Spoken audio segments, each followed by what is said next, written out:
You know that feeling, right? Yeah. That quiet drift that can sometimes happen in long-term relationships. Hmm. One day, this spark that felt so natural, so easy, it seems kind of dimmed. With all the daily stuff, life, work, maybe family. Yeah. You find yourself sharing the same house, the same space, but maybe not really truly connecting. It's such a common experience. It Yeah, really is. And it's surprisingly easy to just sort of fall into that rhythm without even noticing. absolutely. And it often isn't about like a lack of love or anything. No, not usually. It's more about, well, maybe overlooking the need for strategy. Mm-hmm. When all the responsibilities start piling up, life just gets in the way. And if you're not intentional, that connection can just slowly fade. Exactly. And that's why today we're doing a deep dive into the importance of date night. Keep the spark alive in long-term relationships. Hmm.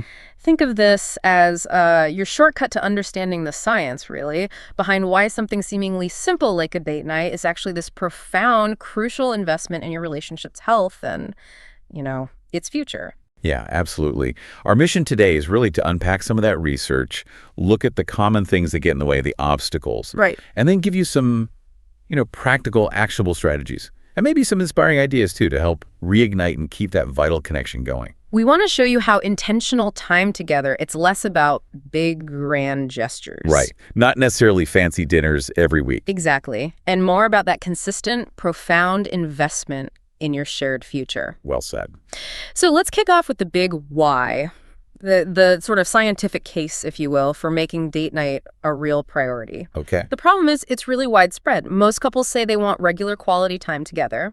But get this, over 90% of couples who end up in counseling, they aren't consistently having date nights. Wow, 90%. That's striking. It is. And it suggests it's not really a lack of desire, but it's clearly an issue of prioritization. Where does it fall on the list? And what's really fascinating is how clearly the data backs this up. There was a big survey, 2,000 married men and women, and it found that only about half of couples actually report having date nights, say once or twice a month or more. Only half. Yeah. So that means a huge chunk of relationships are basically missing out on this vital source of connection. So here's where it gets really interesting then. For the couples who do manage to go on frequent date nights, the stats are, well, they're pretty compelling. They are significantly more likely, we're talking 14 to 15 percentage points more likely to say they're very happy in their marriages. That's a big jump. It is. It's like 83, 84% versus maybe 68, 70% for those who don't rate regularly. Right. That's not a small difference. It's a really clear sign of a, thriving relationship. And it goes way beyond just feeling happy, too. Mm-hmm. These same couples, the ones having regular dates, Sure. they're also much more likely to say divorce is not at all likely. Okay, what are the numbers there? It's around 60, 63% for the daters compared to only 47, 49% for the non-daters. And they also report much higher sexual satisfaction, like 67, 68% versus just 47%. And stronger commitment, too, 73, 75% versus 51, 53%. Wow. I mean, these aren't just little blips in the data. These are really profound differences in the core quality and, frankly, the resilience of the relationship. So, okay, when we look at numbers like that, what is it about date nights? What's the magic ingredient? What do you think is really shifting things for couples?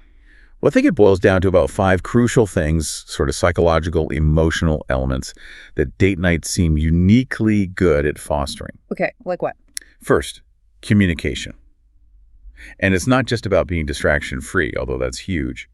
Date nights create this kind of unique psychological space. Your brain can shift gears, from being the logistics manager of the household, Yes, I know that mode. right, to being more like the intimacy architect. And this allows for conversations that maybe tap into shared dreams or vulnerabilities, things that get lost in the usual daily noise of kids, work, chores. It's about genuinely staying current with each other's inner world. That's a great way to frame it. Intimacy architect. I like that. Okay, what's next? Second is novelty. Relationships, like anything, can get stuck in a rut. Habituation is real. Totally. Dinner and a movie again. Exactly.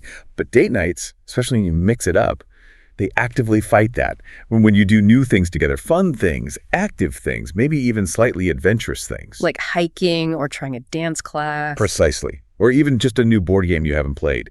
You're literally boosting the relationship quality more than just passively watching something.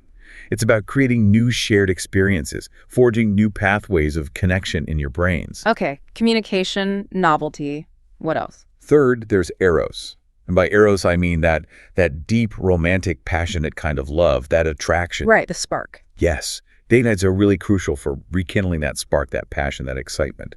And that leads pretty directly to increased sexual satisfaction, as the stats showed. It's about actively remembering why you fell for each other beyond the day-to-day grind. Makes sense. And number 4. Fourth is commitment. Spending this dedicated time, especially when it's pre-planned. It's not just a casual hangout. It really solidifies a deep sense of we-ness.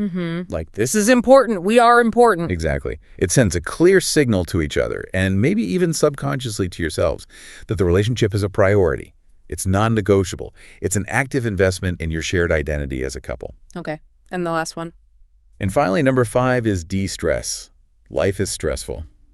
That's just a given, right? An understatement of the year. Right.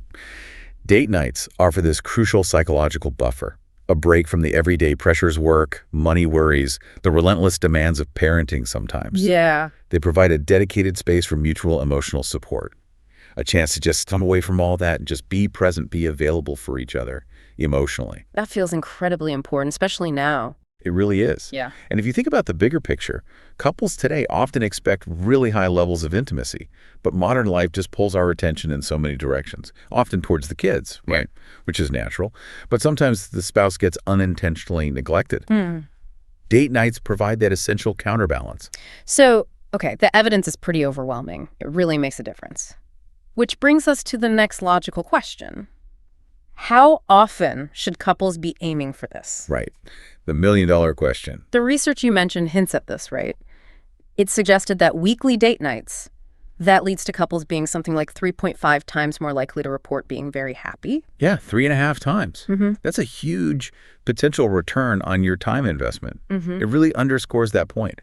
What might have come naturally when you were dating, that spontaneous connection. Now, in marriage or a long-term relationship, it has to become purposeful.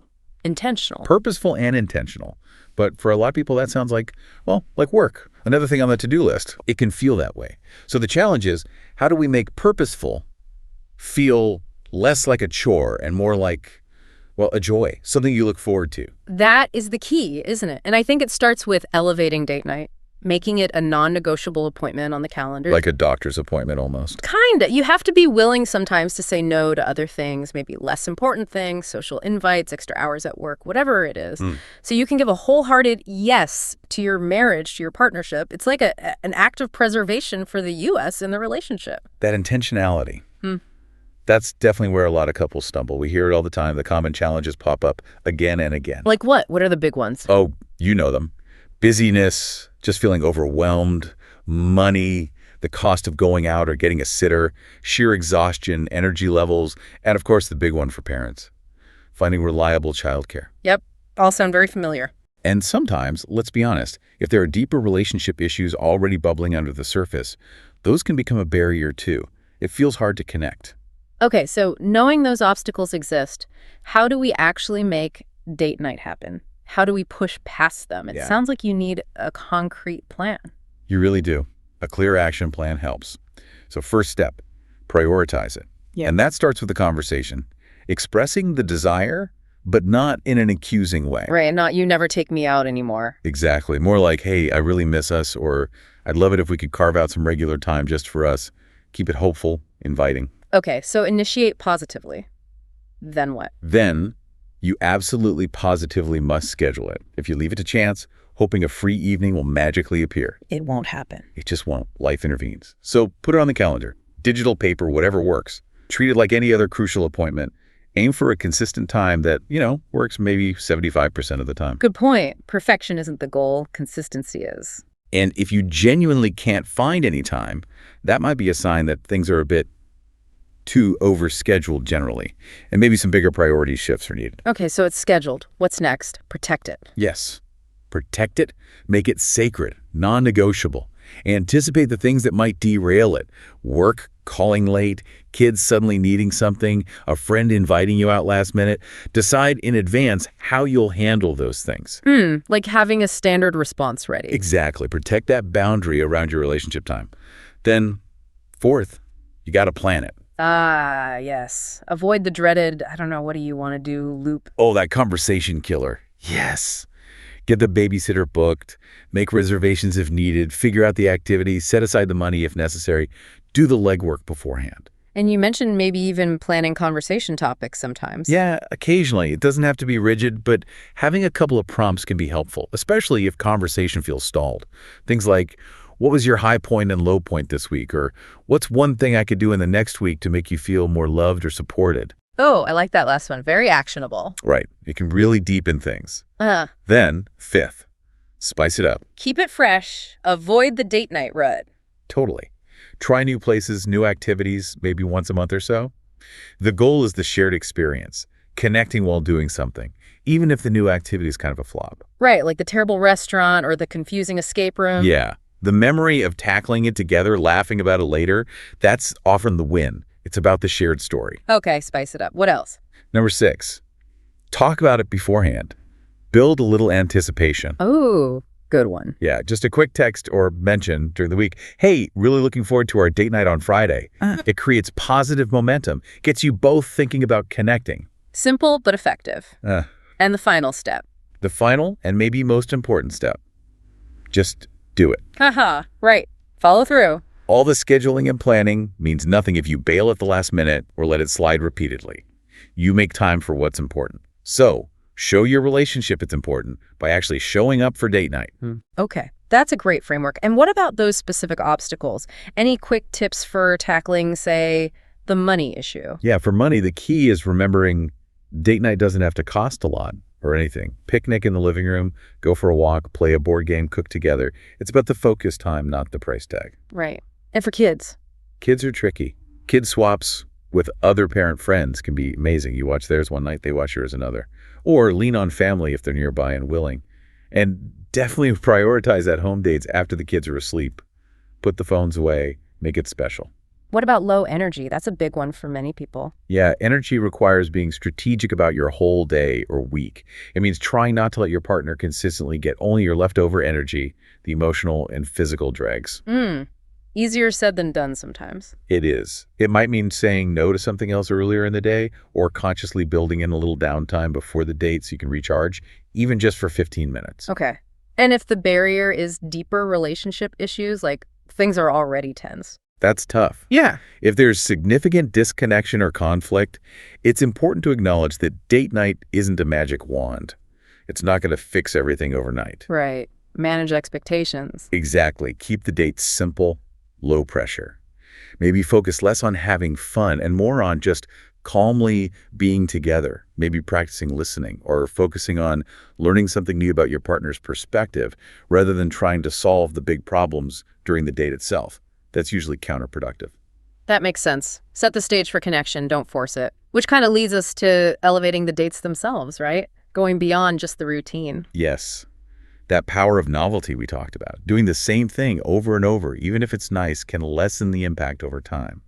Trying something new together, even something small, it pushes you both just a little out of your comfort zones. And that builds trust and intimacy somehow. It really does. You're navigating something unfamiliar together. You see different sides of each other.